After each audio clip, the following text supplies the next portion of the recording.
Hello, my friends. It's your buddy Phil here, project management training coach.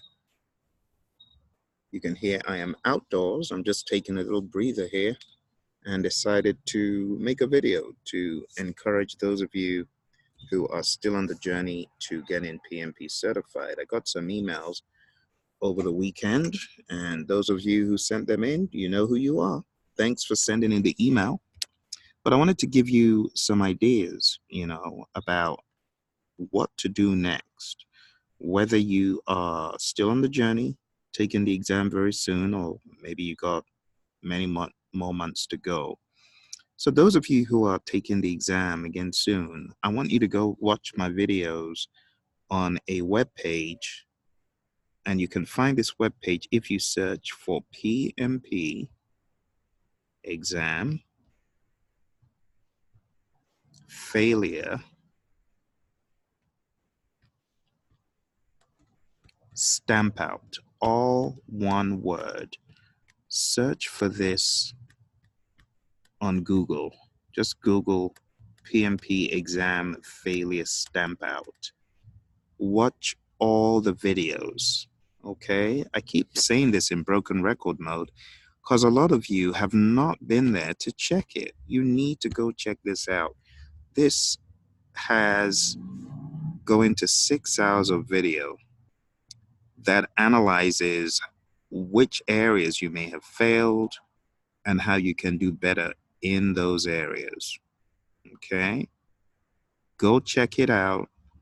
Don't look at it like, oh, it's free, can't be any good. I'm telling you, this stuff is legit. There's nothing like this out there. Nothing. I have not seen any help to this degree from anywhere. If you know of any other source that provides you 6 hours of video, lots of advice for failing the exam, you got to let me know. But I don't know of any. See? Because I care about those people who fail. I feel your pain. I do. I actually feel that I have a special message for those folks who may not have passed this exam. You see, the PMP exam, you got to understand, folks, project management is changing. It's becoming more prominent. It's becoming front and center of many organizations. So there are many folks whose jobs are hanging in the balance. They got to get certified. And there are many folks who are looking for jobs to be relevant in the marketplace. And without it, a lot of people feel handicapped. So how does that make me feel? I feel bad for them. I want to help them. That's why I'm always pumping out videos about failing the exam and what to do next and trying to give some folks hope. You know what I mean? So when I put out these videos, I hope you're not saying, oh, it's another of those if you fail the exam videos. Someone's got to be thinking about these colleagues of mine, and I just feel I'm the person who's meant to do it. Take accountability. And I challenge you, those of you other trainers out there, maybe you need to do it more because people need encouragement. They just need to know that there's a way out, that they can do it. And that's why I put this PMP exam failure stamp out page together. Please go check it out.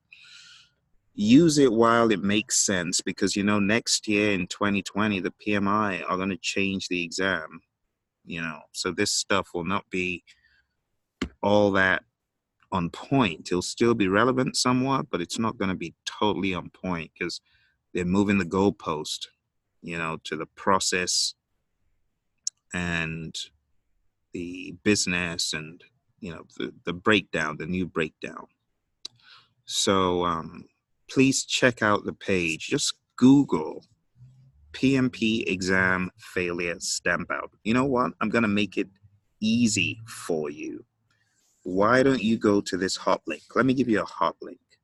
Go to tinyurl.com/PMP stamp out. Why don't you do that? Go there and you'll be able to get access. I mean, you don't even need to sign up or anything. I mean, it's totally free, totally, you know. So just go to that link and watch the videos. Please watch the videos. You know, if you have failed the exam, you got the exam to take soon, please watch those videos. For those of you who are still on the journey, but you've got about another 300 days to go, 320 days to go, and you're wondering, what am I going to do before my 1-year eligibility period rounds up? Well, I've got some advice for you. And that's the next bit that I want to show you right now. So if you have 365 days to your next eligibility, you know what you should do? Let me give you a few pieces of advice. Now, take this seriously. I'm not saying this to just waste your time. I really mean it. You got to be in the zone, right? You got to stay zoned up. You got to stay zoned up, my friend. You got to stay in that zone. I know it's 365 days, but stay in the zone. I've seen students do this. Seriously, I've seen students from opposite ends of the earth do this. You know, I told you about 2 different students, one out of the UK, one out of Australia, and they just stayed on it just to mention a few. All right. So I want you to stay on this thing. And how do you stay zoned up? Take the CAPM exam. Now, why am I saying take the CAPM exam now? Let me explain. Taking the CAPM exam is going to be an asset to you when you're ready to pull the trigger next year. Do you know how? Because if you are a CAPM, you do not need the 35 hours of project management education anymore. If you are a CAPM, the moment next year comes, you bypass the need to show that because you're a CAPM.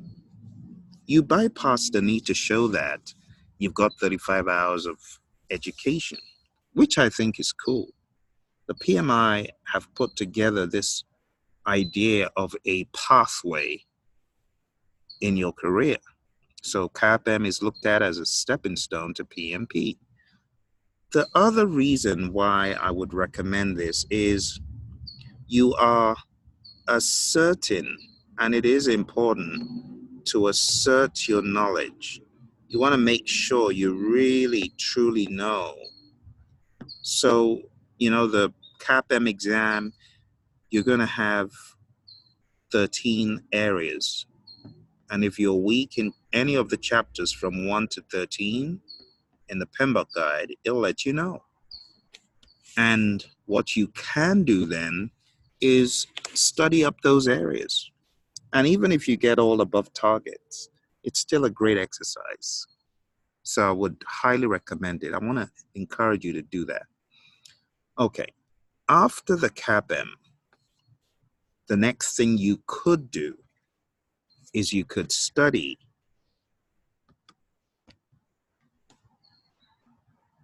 to become a Scrum Master, CSM, with the Scrum Alliance. Okay, you got to make sure it's the Scrum Alliance. Don't go anywhere else. There's a lot of fake peddling going on of so-called Scrum courses, you don't want to do those fake ones. You want to go to the Scrum Alliance. I believe it's .org, if I'm not mistaken. But just Google Scrum Alliance. Look for the next CSM, Certified Scrum Master training in your city, your town, wherever you are. Do it. Do it. In addition to being a CAPM, you can also become a CSM while you wait for the PMP exam eligibility to be ready. Okay. Now, the next thing I would recommend that you do, if you do have agile experience, I would recommend the next thing to do is to go for the ACP certification. It is becoming one of the hottest certifications after the PMP.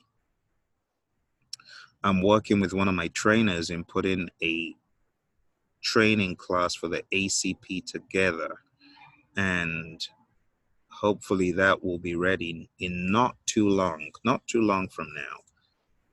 We've just been rather busy, but we're looking to do that. And even if our course is not out, I would say check your local PMI chapter, because a lot of times